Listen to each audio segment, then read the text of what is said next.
जय हिंद दोस्तों, आप सभी लोगों का बहुत बहुत स्वागत है। तो आज हम लोग जो महत्वपूर्ण राष्ट्रीय उद्यान हैं, नेशनल पार्क हैं, उसका पार्ट 1 देखेंगे। क्योंकि बहुत सारे नेशनल पार्क हैं तो सभी को एक साथ अगर वीडियो में देखेंगे तो थोड़ा लंबा वीडियो हो जाएगा और थोड़ा ज़्यादा इन्फॉर्मेशन हो जाता है। तो 2 पार्ट में इसको कंप्लीट कर लेते हैं। उसके बाद हम लोग टाइगर रिजर्व पे जाएंगे, बाघ अभयारण्य पे, और कुछ वाइल्ड लाइफ सेंचुरी जो हैं वो इम्पॉर्टेंट हैं, वन्य जीव अभयारण्य, उनको भी हम लोग देख लेंगे। तो सबसे पहले शुरू करते हैं नेशनल पार्क्स के बारे में देखना। देखिए, सबसे पहला सवाल है एकदम बेसिक सवाल कि इस समय देश में कितने राष्ट्रीय उद्यान हैं। तो भारत में कितने राष्ट्रीय उद्यान हैं, ये सवाल है। इसका सही आंसर क्या हो जाएगा? डी, 106। एक्सप्लेनेशन देख लेते हैं हम लोग। भारत में इस समय 106 मौजूदा राष्ट्रीय उद्यान हैं, जो आपके लगभग 44,000 वर्ग किलोमीटर, 44,000 स्क्वायर किलोमीटर में फैले हुए हैं। ये इम्पॉर्टेंट है आंकड़ा जानना कि भारत के कुल 1.35%, 1.35% एरिया को ये कवर करते हैं। तो कभी मान लीजिए आपसे सिर्फ 2 स्टेटमेंट पूछा जाए। पहला स्टेटमेंट, भारत में 100 से ऊपर राष्ट्रीय उद्यान हैं, तो ये बिल्कुल सही स्टेटमेंट हो जाएगा। ज़रूरी नहीं है कि बिल्कुल एग्जैक्ट आपको पता हो। एग्जैक्ट पता है तो बहुत अच्छी बात है, वरना आइडिया आपको हमेशा होना चाहिए। दूसरा स्टेटमेंट, 100 से ऊपर वाला राष्ट्रीय उद्यान वाला सवाल स्टेटमेंट दे दिया गया।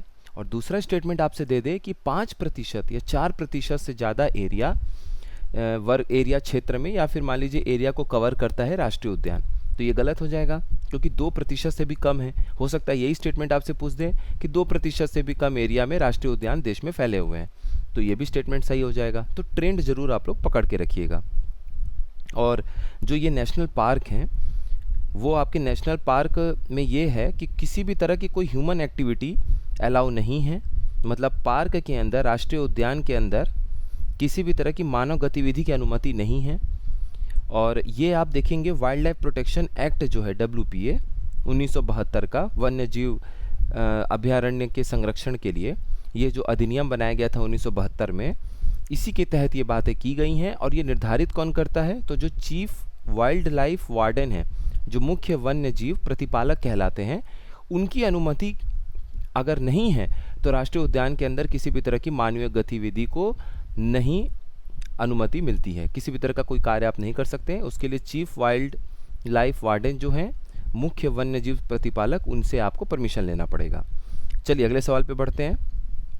अब हमने देख लिया कि 106 राष्ट्रीय उद्यान है, तो जो बिल्कुल लेटेस्ट होगा वही 106वां होगा। तो 106th नेशनल पार्क अपने देश में कौन सा है? भारत का 106वां राष्ट्रीय उद्यान कौन सा है? दींग पटकाई है आसाम का, रायमुना है, कलेसर है आपका हरियाणा में, या कुनो नेशनल पार्क है मध्य प्रदेश में। तो इसका सही आंसर क्या हो जाएगा? बी, रायमुना राष्ट्रीय उद्यान आसाम का। और 105 और 106 एक साथ बनाया गया था, तो 106 तो हो गया आपका रायमुना राष्ट्रीय उद्यान, और 105 कौन सा हो जाएगा? दिहिंग पटकाई राष्ट्रीय उद्यान, दिहिंग पटकाई नेशनल पार्क, वो भी आसाम में है। देखिए ये आसाम का मैप है। तो यहाँ पर क्या हुआ था कि 105 और 106 थोड़े थोड़े समय पे दोनों को राष्ट्रीय उद्यान घोषित किया गया था आसाम में। दिहिंग पटकाई आप देख सकते हैं मैप में यहाँ कहीं है, और रायमुना जो है बिल्कुल यहाँ कहीं है। चलिए अगले सवाल पे बढ़ते हैं। अब भारत का सबसे बड़ा राष्ट्रीय उद्यान कौन सा है? Which is the largest national park in India? 4 option है, बांधवगढ़, हेमिस, काजीरंगा, सुंदरबन। तो कन्फ्यूजन होने पे ऐसा लग सकता है कि सुंदरबन है, लेकिन नहीं। इसका राइट आंसर आपका हो जाएगा हेमिस नेशनल पार्क, यानी हेमिस राष्ट्रीय उद्यान। अब ये हेमिस राष्ट्रीय उद्यान कहाँ पर है? देखिए ये मैप में बना हुआ है।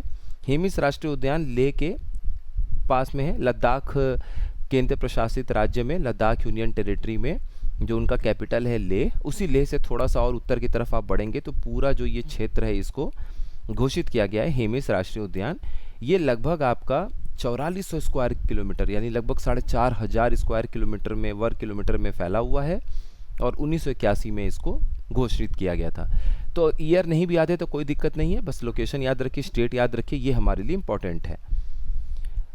अगला सवाल है, अब हमने सबसे बड़ा राष्ट्रीय उद्यान तो देख लिया, लार्जेस्ट नेशनल पार्क। अब स्मॉलेस्ट नेशनल पार्क कौन सा है अपने देश का?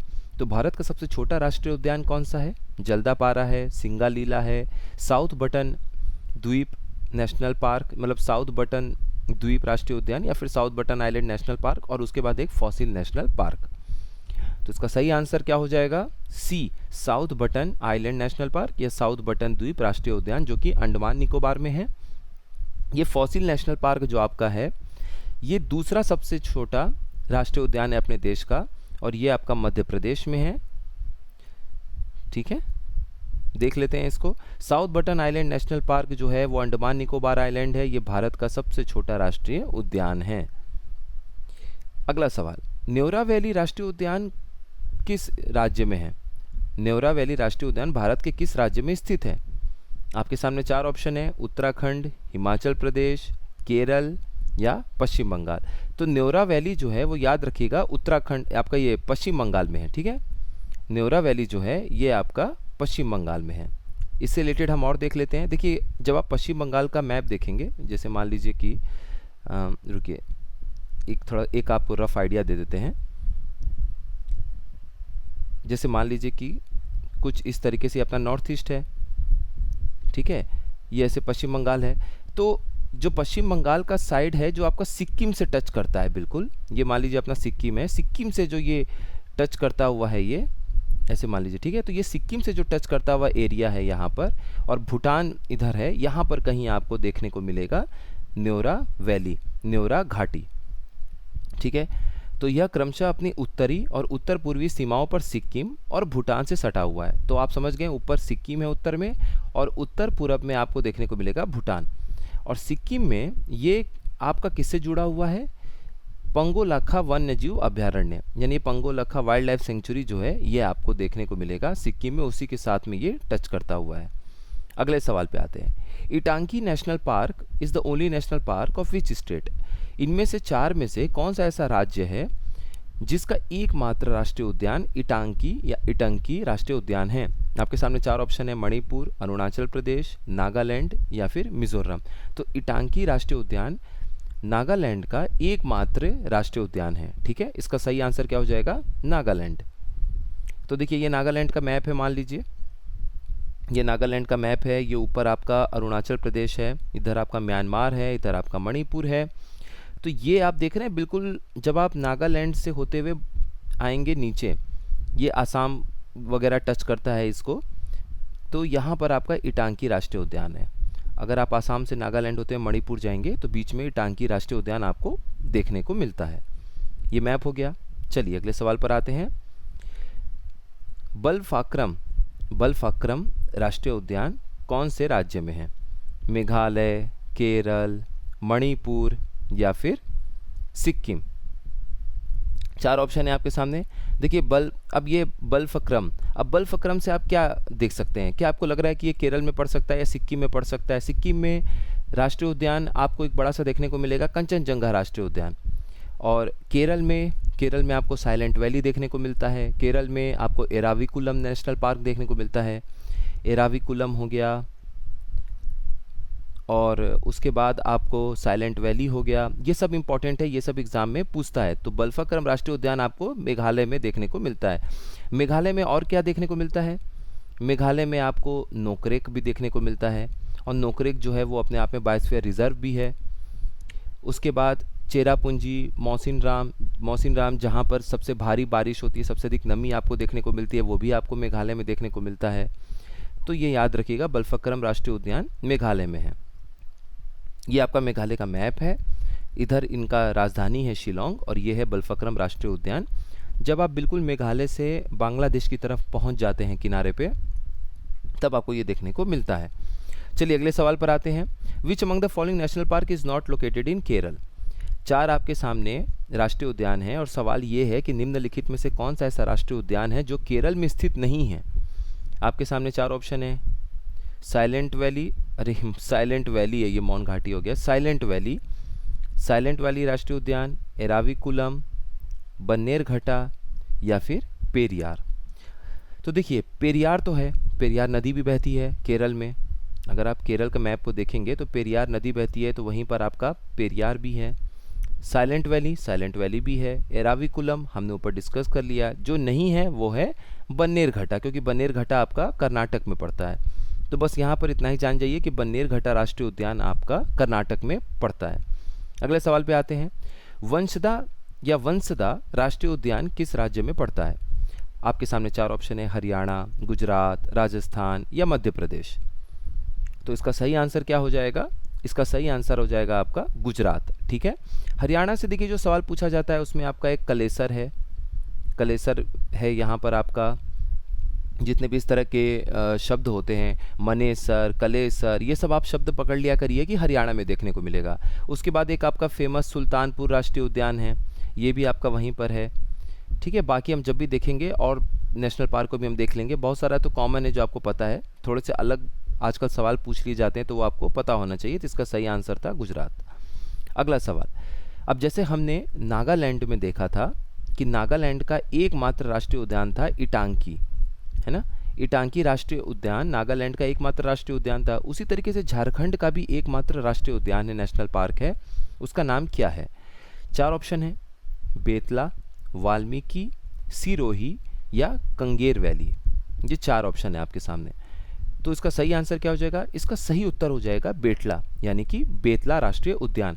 वाल्मीकि राष्ट्रीय उद्यान कहाँ पर है? वाल्मीकि नेशनल पार्क है बिहार में। और कंगेर घाटी, कंगेर नदी एक है छत्तीसगढ़ में, तो वहीं पे कंगेर घाटी राष्ट्रीय उद्यान आपको देखने को मिलेगा। अब देखिए अक्सर क्या होता है, जब वैली घाटी की जब बात आती है तो हमारा दिमाग हिमाचल प्रदेश, उत्तराखंड, इस तरह के राज्यों को सोचना शुरू कर देता है। तो इस पर थोड़ा सावधान रहिएगा, ध्यान दीजिएगा कि वो प्रश्न किस तरह से पूछा गया है। तो बेतला राष्ट्रीय उद्यान ए आंसर है, जो कि झारखंड का एकमात्र राष्ट्रीय उद्यान है। देखिए कंगेर घाटी पे हमने बात किया, वही सवाल है, कौन सा ऐसा राज्य है जिसपे कंगेर घाटी राष्ट्रीय उद्यान लोकेटेड है, यानी कि कांगेर घाटी राष्ट्रीय उद्यान किस राज्य में स्थित है? इसका सही आंसर क्या हो जाएगा? अब हमने डिस्कस कर लिया, तो इसका सही आंसर हो जाएगा ए, छत्तीसगढ़। चलिए अगले सवाल पे बढ़ते हैं।